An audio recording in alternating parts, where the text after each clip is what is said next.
Hey babe, welcome to Boss Less Babe More. This is your go-to podcast for burnout girlies ready to align their brand and business. I'm Grace, alignment coach and Akashic record reader. And I'm Rekha, designer and brand strategist. Together, we're here to share what it really takes to build a brand and business that feels aligned, supportive, and actually sustainable. Get valuable insight from two recovering boss babes and a chance to sit in the hot seat so you can receive on-the-spot brand clarity or coaching from women who get it. Not to mention, exclusive invites to our brand rebirth intensives and retreats. So if you're ready to unboss a little, soften a lot, and build a life and brand that reflects something real, we are overjoyed to welcome you to our wholesome, quirky, and wildly transformational corner of the internet. Welcome back to today's episode where we're going to be discussing the luteal phase. So if you've been enjoying our cyclical living content, go ahead and give us a like and a subscribe. So today, we are both in our luteal phases. Yeah. Can you tell by our energy? I'm great. What are you talking about? We're slowing down just a little bit. So the luteal phase is your last phase of your fertility cycle. And it is important that we know what is going on with our bodies in our luteal phases, because this is where some challenges really start arising for us ladies, right? Whenever we are going from ovulation, which again is that 24-hour window, then we move immediately into the luteal phase after that. So we begin having an increase of progesterone. And progesterone is actually kind of a moody little hormone. Well, really, like it helps us to tap in with our empathy, which is kind of a good thing. It also helps to thicken up the lining of the uterus. Your luteal phase is usually, give or take, about 14, maybe 12 days. It really does vary depending on the overall length of your cycle. So in the luteal phase, we're dumping all that progesterone, the lining of our uterus is thickening, and then we go to that drop in progesterone, which leads to menstruation. So we do kind of have two parts to this luteal phase. So there's the post-ovulation part of the luteal phase where you're still kind of riding the ovulation high. You still kind of have your energy, but whenever you start hitting day 7-ish of your luteal phase, then you're really going to start feeling the downtick of your energy. And this is where PMS likes to rear her ugly little head, right? So we end up having mood swings. This is when you might feel like you're going to pull your hair out working on your business or dealing with any kind of confrontation or we're just so much more sensitive energetically, emotionally, and even physically. Also, our cervical fluid changes. So in ovulation, it's that really wet, viscous, egg white consistency. But then whenever we move into our luteal phase, then it starts getting creamy. And then it eventually gets a little bit more dry as you lead up to your menstruation. And then, of course, menstruation, you're having blood, right? Yes. So we all know that one. Yes. I think that this is the phase in which we struggle the most in balancing our bossing and babing. So we would love to share with you a little bit about what that can look like for you. And It kind of looks like for us. yes. Yeah. Well, for me, hello everybody. For me, it is a bit of a, what was the word we used? Gosh, what was the word we just said? We feel scattered. Yes. Okay. Like right now, actually. Proving the point. So scattered is a feeling like I keep wondering what is wrong with me, because I was just on this high of like getting things done and felt so energetic, and then all of a sudden it became this everything is hard, or this is not moving as fast or easy, or I feel tired. I actually was telling Grace that I don't even want to lie to you guys. I don't think I am super good at balancing this phase. Like this is really challenging for me because I'm coming off from such a high. I immediately go into this spiral of like something is wrong with me. I'm not on top of my shit. Everything is falling apart. I'm a terrible person. I'm just like tired and exhausted and all that kind of jazz. So I think the balancing is so much of understanding, the simplicity of like just know where you are in your cycle so you can way faster, even if you do get into that mindset of what's wrong with me, you can quickly climb back out like, oh, never mind. It's just, this is what this is, right? Because when we name the feeling, when we name the thing, then it's all of a sudden like, okay, now I have more clarity around it. So that would be one thing for sure, the self-awareness. And I know that a lot of people track their cycles, hopefully not on apps, because from what I'm understanding, that's, you don't want to do that. But if you have a way to be aware of where you may be in your cycle, we're going to be talking about this next week, by the way. Start in small ways, just build awareness around it. Then you can probably backtrack the overall negative spiraling. Yeah, I would totally agree with you. And also, I don't think that you're alone in that feeling of, wow, I don't think I'm balancing the bossing and babing too well in this stage, because we are coming off of this crazy ovulation high and we just got so much shit done. And we all have this deep-seated conditioning from society that basically raises little girls to grow up like men. And whenever we constantly are not able to keep up with the same level of productivity, then suddenly we do get those negative self-talk loops playing in our mind about what's wrong with me. Why can't I just get my shit together? Whenever we just have the awareness of not every day is ovulation. Yeah. And after ovulation, like once you hit the peak, what comes up must come back down, you know? Feelings included. Feelings included. And it freaking sucks. But through our conditioning, all of those programs around push, grind, be productive, those are patriarchal structures that really don't work for the feminine, especially the soft feminine. And whenever we give ourselves permission via that awareness of, you know, I'm just in my luteal phase right now, it's going to be a little bit of a dumpster fire, then you automatically give yourself so much grace. And I think you're able to take care of yourself a little bit more as well whenever it's like, you know what, I don't have the hormonal capacity. So whenever we also talk about the luteal phase, this is the season of your inner autumn.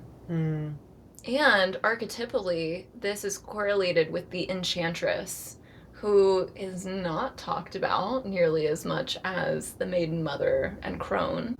So what is autumn? You know, if we think about in an annual cycle, this is the time of harvest. Harvest, still continuation of work and accomplishing things, but at a more preparatory phase, a more, maybe cautious is not the right word, but just a little bit slower, a little bit more measured, and figuring out all the things that you can accomplish still before it's winter time. I was thinking about this during ovulation. It's like the year is over. I'm done. Yeah. I'm in this phase of like, I don't know what else I'm going to get done. It's just going to be odds and ends. And it is August still? It's August still, yeah. Like in my mind, summer's over. This is it. Winter's coming. Like, no, like let's sit in the luteal a little bit. Let's collect, you know, and decide what needs to be saved for winter. And it very much is that preparatory phase. So, you know, the follicular phase is also a time of planning, right? So that implementation can happen during ovulation. But then we kind of go back to a stage of planning in the luteal phase, and it's really to take care of yourself. It is in preparation of your bleed. What do you need to get done so that time you can rest? Honestly, I mentioned this to you earlier when we were prepping for the episode. I've been organizing like bathroom things. And I thought to myself, I need to make sure that I have my favorite wipes, buy my tampons, like having my products perfectly aligned in the cupboard, because I have a couple of different kinds. And now I found one that I really like using. That's just a water wipe. And it has no chemicals or anything in it. And I thought to myself, that's not in the cupboard where I keep all of my other stuff. Like I just ran out You're or gonna something. need that. Yeah. You And gotta it's like, prepare that's now. what I was doing. I think that's what I was doing psychologically, like getting rid of all of the other stuff that was like, I'm never using this, or this is a product that made my skin break out or something.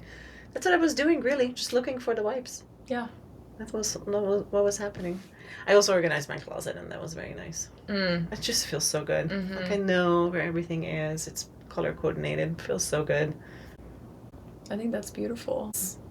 This ties into the energy of the Enchantress very well. Mm-hmm. So the Enchantress is the lesser talked about out of all of the feminine archetypes. So, you know, follicular phase, we have the maiden. Ovulation, we have the mother. For luteal, we have the Enchantress, and then menstruation, we have the crone. So the Enchantress is the stage of woman where she is going through menopause.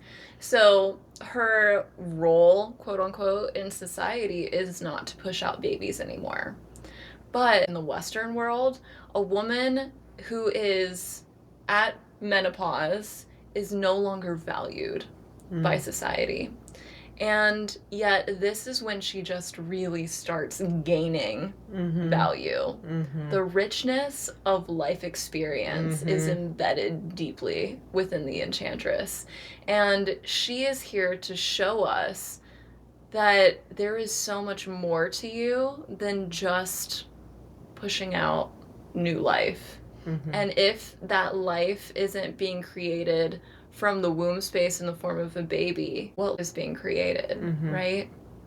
And so the beauty of the Enchantress is being able to give up the egoic attachment to one's outer beauty and one's fertility and one's desirability.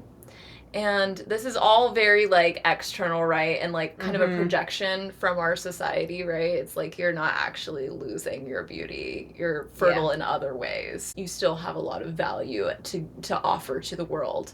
But societally, this is a time where you are being devalued. And so we need to look at the Enchantress as a woman who is like reclaiming her sexual power. Because it's not just for creating babies. It's for fucking enjoyment.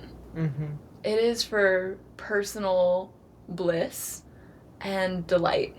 Yeah. And this is the energy of the Enchantress. She is here to just feel herself and to enjoy what she did in her life and what she's got going on right now. And this is something like in your luteal phase, enjoy. You just kicked ass during ovulation. Yeah. It's time to slow down. It's time to enjoy yourself. After ovulation, statistically, our desirability, like in the eyes of men, like hormonally, we are not as attractive. There have been studies done about this where it's like whenever you're bleeding, you are the least attractive. And I think it's really funny. Yes. Again, we're goblins, right? We're goblins when we bleed. So, you know, you're losing your quote unquote desirability, but it's really from it's from the male gaze, you know? Fuck the male gaze, first of all. But there's this liberation that comes from being in your Enchantress era because, okay, you're not fertile anymore. Ovulation was that window of fertility. You do not have that anymore. You're going to have to wait until the next ovulation happens. But with that, it's like, okay, well, if I'm losing desirability via the male gaze, what is it that I would like to do for myself, with myself, by myself? So it's really like the Enchantress, I think, is not talked about often because she is fucking powerful. So even though we're slowing down there's power in moving through life slowly. There's intentionality that is sometimes missed with the other archetypes, right? Like the maiden, for sure, like it's frolic energy. Like she is not always intentional. She wants to go play. Right. And then in ovulation, I mean, you're doing so much that oftentimes your attention can be divided into lots of different avenues. But then the enchantress is asking you to refocus on you. What do you need to do to prepare for you in your inner winter? And I think that's what goes back to that balancing the bossing and babing for me. Like, what's the thing where I know that there is a technical slowdown? I know that I am not as fast or could be as thinly spread or whatever in this phase. How do I make the most of that?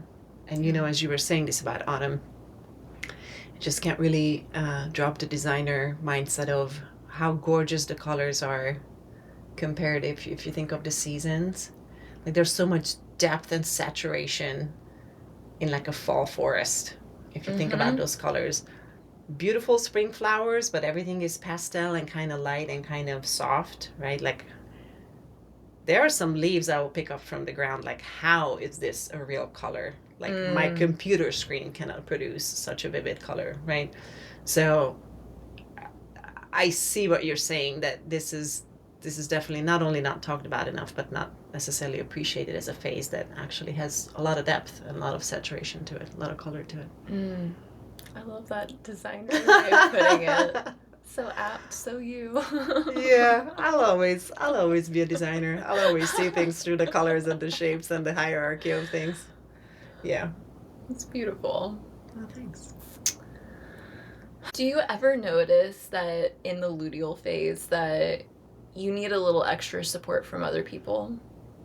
For sure. Because I would just spiral out of control all by myself with the negative self-talk, or like just having an extra person who's like, hey, come on over here.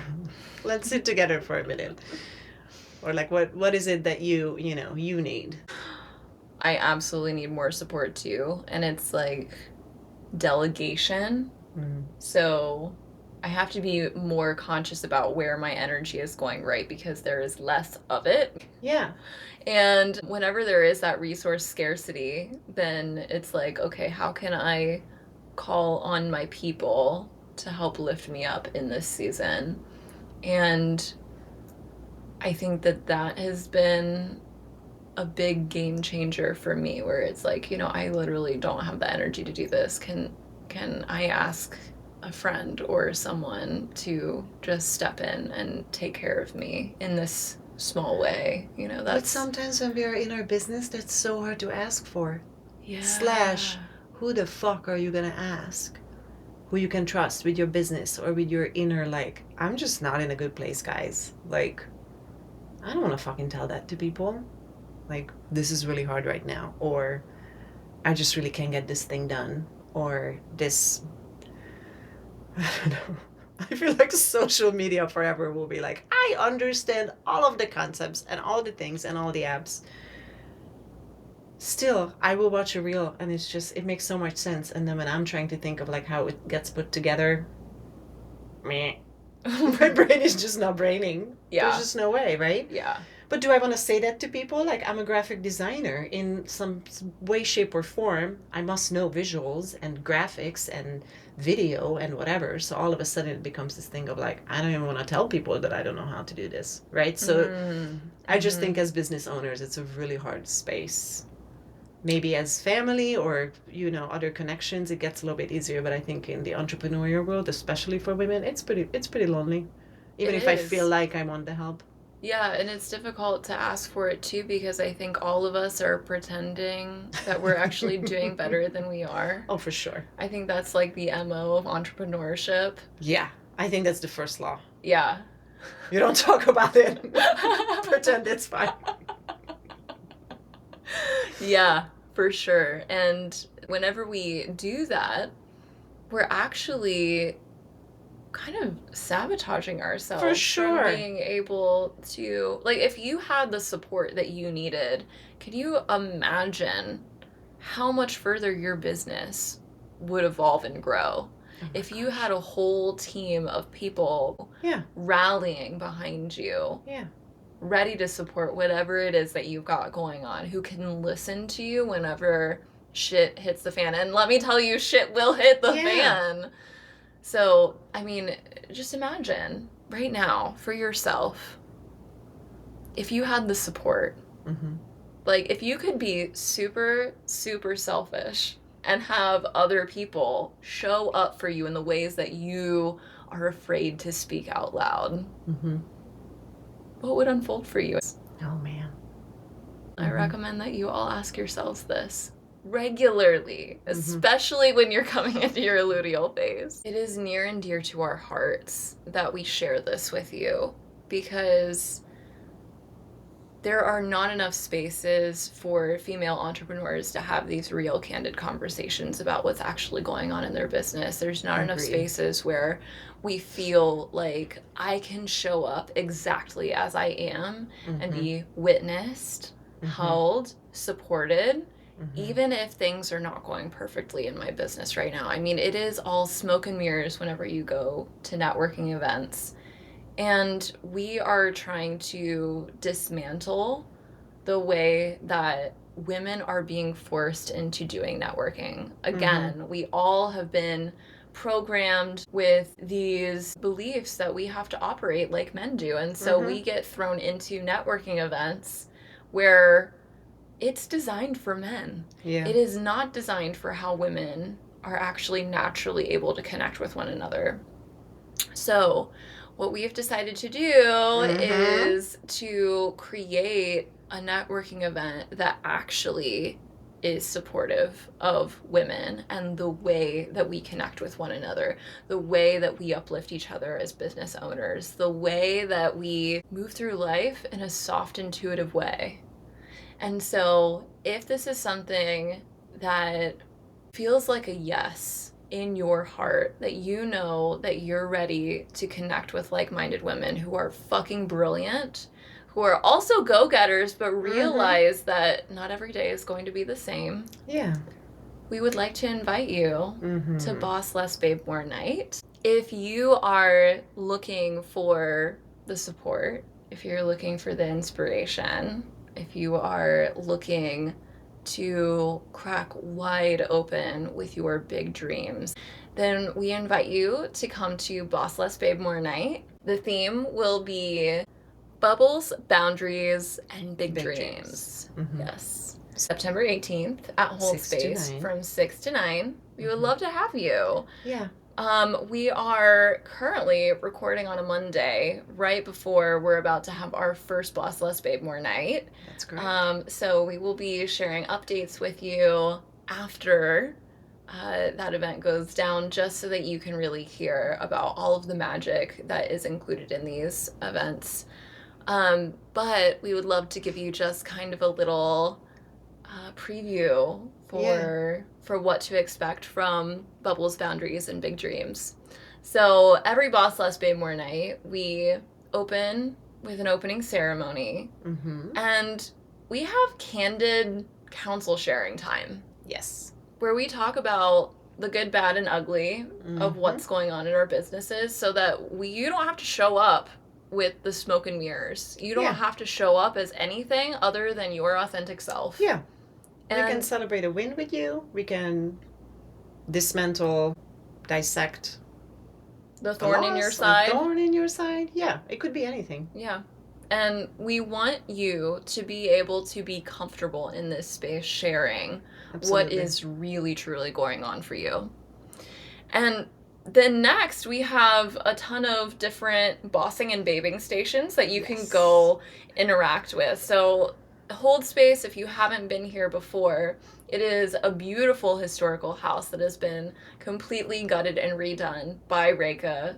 She's done such a phenomenal job with the space. I mean, as soon as you walk in, it is just, it's ooey gooey, yummy, delicious. It is so fun. It's so fun. It's so beautiful. And each area really, it allows the flow of the house, really allows actually, for, it was made for Bossless Babe It really was. I knew it 6 years ago. I know, you designed it perfectly. Good job. But it really does flow so well so that you can move from room to room, from station to station, and amplify your work and your business, your bossing, and then stations that help to balance all of that with some really juicy babing. Some of those babing stations are going to be good for helping you to establish healthy boundaries, not only in your business, but also in your life. And this is something that is essential for us as business owners to be able to live into our vision, live into our big dreams. We have to have excellent boundaries. And so, I know. It's so easy. It's so easy too. It's so easy. You just do it one time and then that's it. So really, we want to provide you with spaces where you can relax, enjoy, do some creative things together while meeting these beautiful women and actually being able to create some authentic connections that last after you leave, you know? So, I mean, how many times have we gone to networking events where you meet like 10 people or 20 people and then you leave and you've completely forgotten who all of those people were? You have their business card, you throw it in the trash. I mean, I used to collect the business cards because, of course, as a designer, I would enjoy that. And it's like, I don't know who this guy or gal was, you know? I just couldn't even tell you.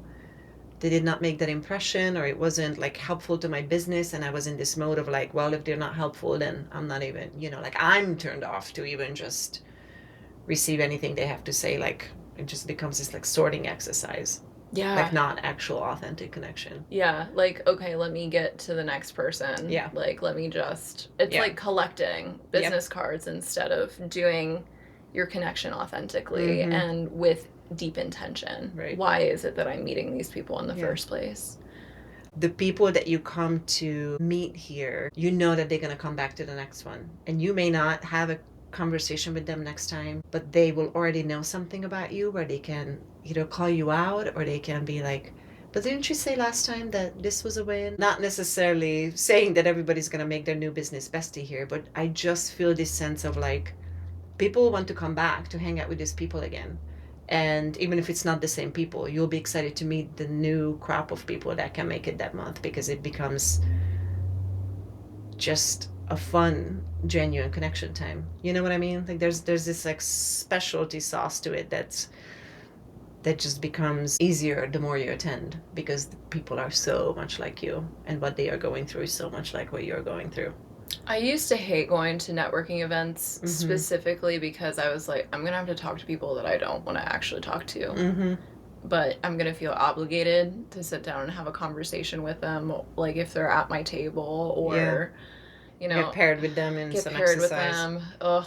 I would leave feeling so drained, so exhausted, but I felt at one point that was a necessity. Like this is just what you have to do if you're a business owner. This is how you're a good business owner. You go to networking events.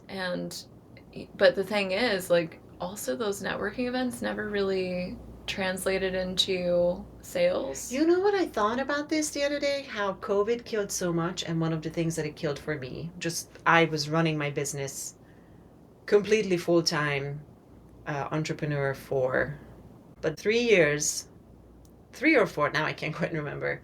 I had the business and I was going to these networking events thinking that I was doing all this. COVID affected my business, but it became really clear that the thing that got taken away was a thing that was so fucking useless. If I had a team of people that would have probably done the ROI on it, like you're driving to this thing and you know, buying a drink or you're buying dinner or blah, blah, blah, blah, blah, whatever the scenario is. And then, you know, no client came of it. Like it was a couple of years into COVID when I realized, oh my gosh, not only I don't miss these networking events, they were not helpful to me. Like I wasn't meeting the people who wanted to have designs done by me. And it's interesting to watch who are now the people and the organizations that are trying to put things back on the calendar and get people to come. And I think it's more difficult to throw a networking event now because people are A, skeptical, B, know that like that's not worth my time and money. There's no way. So if I want anything from our listeners to understand, it's that I want them to see that we want to do it different, and that we have definitely taken into consideration what we would do differently, what we would want done to us differently, and then divide up the space in a way where you are not uncomfortably stuck in some corner where you just cornered by this creepy person and then you don't have anywhere to go or nobody to save you. You know, it's absolutely like, to me, and some of you know this listening, you know, Hold Space has a book club and has new moon circles, so there are other circles and opening ceremonies that happen. To me, that is a really critical part, that we all going to face each other, sit in a circle, and open together. You're not just randomly coming and going, like trying to fly under the radar. Like, you're here because you want to be here, and then you will be seen and heard by others. You know, like completely. It's just going to become this extremely intense energy and investment from you. I'm very proud of this event. I think this is going to be great. I really genuinely hope people will try it on and give us feedback and tell us how to make it even better. Grace has been hard at work trying to figure out all the themes throughout the year, and I don't know which one I would pick. Like, if I just had like 1 month I can attend, like, they are all going to be so juicy and so well balanced. Oh, your skin's going to be glowing. Your energy is going to be uplifted. You're going to feel really nourished. That's one of the big intentions for these events. Yeah. You come, you sit with women, you are seen to your core. Yeah. You are supported fully. And then, you know, like, the people that you meet are kind of like the icing on top. Yeah. And just can't wait to see them again. Can't wait to like get their phone number and actually go out to an additional coffee date with them. Can't wait to uplift each other, refer each other to other clients, even if they're not necessarily in your field or in your space. Now you're going to know so much about them so intimately. Yeah, come find your community. Yeah. There are so many women that in the entrepreneurial realm that I keep meeting in Dayton who are like, I'm trying to find my people. I'm trying to find my tribe. I hear this all the fucking time too. We're here. We're here. Hello. We're waiting. Open arms. We would love to have you. So, yeah, please. And if you can't come, please tell your friends. Yeah, bring them with you. Drag them, kicking and screaming. Or just repost and tell other people that this is happening so we can build a community. Yeah, we would so appreciate your support. And so this is us in our luteal phase asking you to support us. Thank you. We love you so much. We need a little extra help right now. Hormones are not hormoning. So anyway, please stay tuned for more of our awesome cyclical living conversations. There will be one more juicy conversation about cyclical living. And again, Boss Less Babe More Night, September 18th. Hold Space from 6 to 9 p.m. We would love to have you. The link is located in the description, so grab your ticket before it's too late. Before it's too late. And subscribe and tell your friends to listen. Just share the love. Yes. Yes. We will share the love on YouTube. Like, we see you reaching out to us regularly. I love the comments and the little messages like, oh my gosh, I needed to hear this, or like, it's so good. It feels so good. It's been so uplifting, and the support that we've already received for all the things that we're doing is just so beautiful. So thank you from the bottom of our hearts. This would not be possible without you. Agreed. So until then, don't forget to boss less, babe more.